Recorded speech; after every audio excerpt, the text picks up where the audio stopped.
Yan ang pong gumuho or nag-collapse yung alyansa ng ating Pangulong si Bongbong Marcos. Kamakailan lamang ay ating pong nabalita yung indirectly yung pag-back out itong si Bong Revilla sa partidong alyansa. At araw lamang po ang lumipas ay sumunod itong si Camille Villar na kung saan ito po ay umanib dito sa ating Vice President Inday Sara Duterte para sa nasabing suporta. At ngayon naman po itong si Manny Pacquiao ay tuluyan na rin pong indirectly ay kumalas dito sa partido ni Bongbong Marcos. Okay?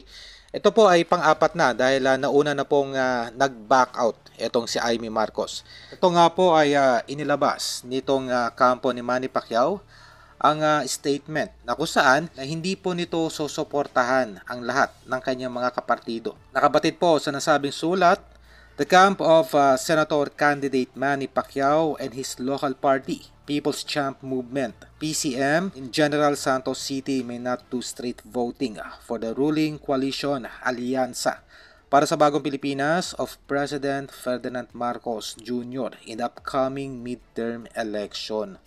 Ito po yung lokal na partido ni Manny Pacquiao na kung saan ay hayagan po nitong binibigyan diin na hindi po nito susuportahan ang buo ang alyansa nitong si Marcos. Okay, so ito yung kumaga indirect way na kung saan ay kumakalas na itong si Manny Pacquiao sa nasabing partido ni Bongbong Marcos. So ay malinaw po na indikasyon na kung saan ay takot o nangangamba ang lahat ng mga senatorial candidates na nagkamali at umanib dito kay Marcos na kung saan ay kanila pong naobserbahan na sumadsad ang kanilang ratings nang ito ay inindorso ng nasabing presidente. At official na rin pong binitawan nitong si Marcos ang pagpopromote ng kanyang partidong alyansa.